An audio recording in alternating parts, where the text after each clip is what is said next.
décrypter les signaux de notre corps. Il y a 7 signaux principaux qui prouvent que le corps nous parle. Donc le premier signal, évidemment, ce sont les maladies. J'ai quand même un peu de mal, je vous avoue, Sylvie Marc, avec cette idée-là. Oui. Avec cette idée que les maladies découlent de ce qui se passe dans notre cerveau, Oui. et qu'on a eu une dualité, qu'on a eu des rancœurs, et que du coup ça provoque la maladie. Parce qu'il peut y avoir des personnes très bien portantes qui font tout bien et qui se chopent quand même une maladie. Non? Alors, en général, quand vous avez une maladie, dans 99% du cas, elle vient de vous. Après, on pourrait aller un peu plus loin. Par exemple, on m'a posé cette question en conférence de pourquoi un enfant qui vient de naître a telle ou telle maladie, par exemple.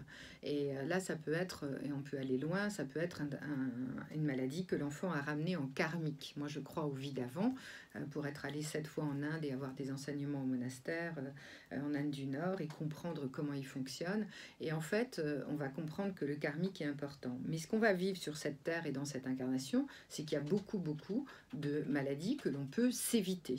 Par exemple, on a fait des liens directs. Le tableau qui représente les organes et les enjeux psychologiques. J'avais écrit un document dans le décodage avec mon confrère Jean-Jacques Crèvecoeur qui a expliqué que, par exemple, les os, je vais le faire rapidement, les os, ils interviennent sur faire silence pour prendre conscience de ma nature profonde ou de mes vocations. Les gens qui ont des problèmes d'os, souvent ils savent pas vers quoi aller, ils sont un peu paumés. Alors ça devient des suiveurs. Et en fait, ils auront des problèmes d'ostéoporose, etc., etc. Tout ce qui va être os. Le foie, c'est valoriser ce que je suis en sachant reconnaître mes richesses. Parce que sinon, le foie, ça va correspondre à de la colère, parce que je me reconnais pas. Donc, je perds la foi, en fait. Ensuite... C'est des personnes qui se dévalorisent aussi, le foie? Alors, ça peut être ça? non, c'est plus le foie, c'est des situations qui sont pas acceptées, où on se pardonne pas, on se dit j'aurais dû faire ceci ou cela. Oui. La peau, c'est par exemple assumer mes limites et affirmer pleinement en sachant dire non, ce qui me correspond.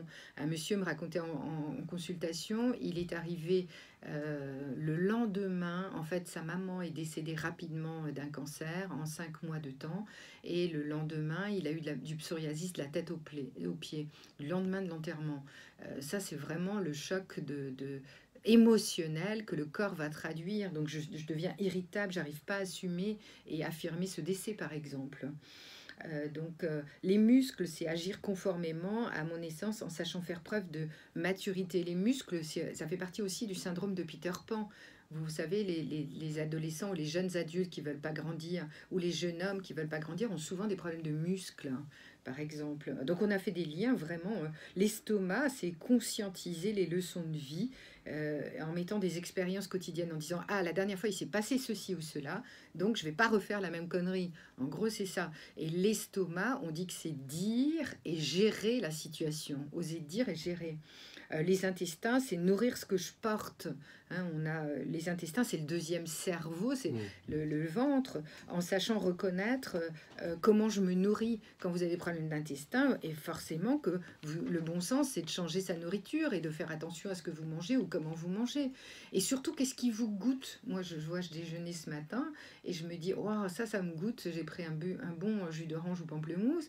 Et ça, c'était bon. Par contre, j'ai pas réussi à prendre mes petites amandes ou mes noix de cajou, mes petits trucs que je prépare. Il y a des jours où j'en ai envie, des jours où j'en ai pas envie.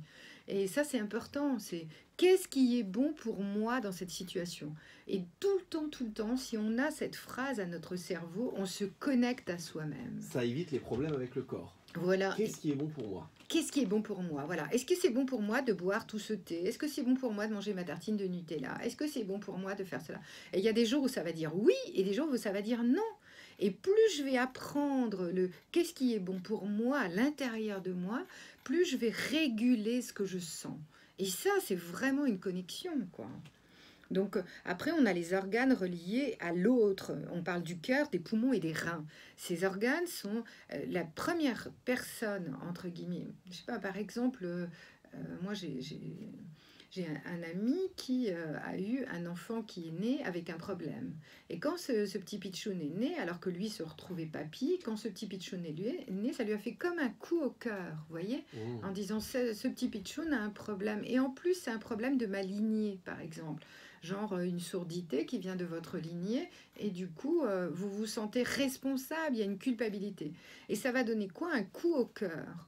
C'est pour ça que je dis que la guérison profonde de notre santé, c'est d'apprendre à se pardonner. Pardonner, c'est faire ce que j'ai pu avec ce que j'avais. Un jour, on fera sur les accords Toltec et comprendre à quel point c'est important de faire ce qu'on peut avec ce qu'on a.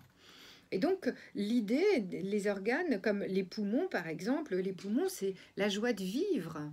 Moi, je faisais un lien il y a quelque temps où je me suis retrouvée à un enterrement et je me disais pourquoi est-ce qu'à l'église ils font c'est ma faute, c'est ma très grande faute et ils se tapent au niveau du pulmonaire là en haut. Et je me disais c'est rigolo parce que c'est ce qu'on fait en kinésio, en microkiné, etc., en lecture biologique. On tapote en haut de la cage thoracique, là on fait comme si on faisait Tarzan. Et parce qu'on enlève les glaires. Hier, j'ai mis une petite dame en hypnose hier soir qui a des ennuis de santé. Elle n'a fait que cracher au début. Elle vidait toute cette tristesse, voyez-vous. Elle m'a dit, excusez-moi, j'ai jamais autant craché. C'est pas grave, j'ai des boîtes de Kleenex. Mais c'était incroyable parce que plus elle inspirait, plus elle expirait, plus ça sortait. Voyez. Et c'est toute la tristesse, la mélancolie, les poumons, tout ce qui est pulmonaire. Il n'y a pas de c'est la faute, t'as pas de chance? Non, ça c'est du pipeau, c'est la faute à pas de chance. C'est nous qui nous créons notre vie, c'est nous qui nous créons notre incarnation, c'est nous qui subissons. Donc si vous désirez profondément être heureux dans votre vie, peut-être qu'il y a des choses à changer. Par contre, la difficulté, c'est que nos valeurs éducatives, je ne sais pas, par exemple, moi j'ai entendu souvent ma maman dire « Oh là là, j'en ai marre de cette vie, je veux quitter le papa, mais en même temps ça se fait pas, etc., etc. » Puis elle n'aurait jamais osé. Donc ça lui allait peut-être bien d'être en victime et puis de faire comme si l'autre était le bourreau. Mais encore une fois, je l'ai dit précédemment, il n'y a pas de bourreau sans victime et il n'y a pas de victime sans bourreau. Donc ça veut dire que votre situation, quelque part, c'est être conscient que ça vous convient. Moi, je veux dire, hélas, j'ai divorcé, je me suis remariée 20 ans après, j'ai divorcé 2 fois. Et à chaque fois, j'ai divorcé bras dessus, bras dessous, parce que c'était un accord, parce qu'on n'est pas obligé, on peut se choisir. La deuxième fois, j'ai dit à mon mari, je suis triste. Et du coup, peut-être qu'il faut que je mette en place quelque chose parce que je ne veux pas me refaire un deuxième cancer. Mais j'attrapais des symptômes à nouveau. Notre corps nous parle, mais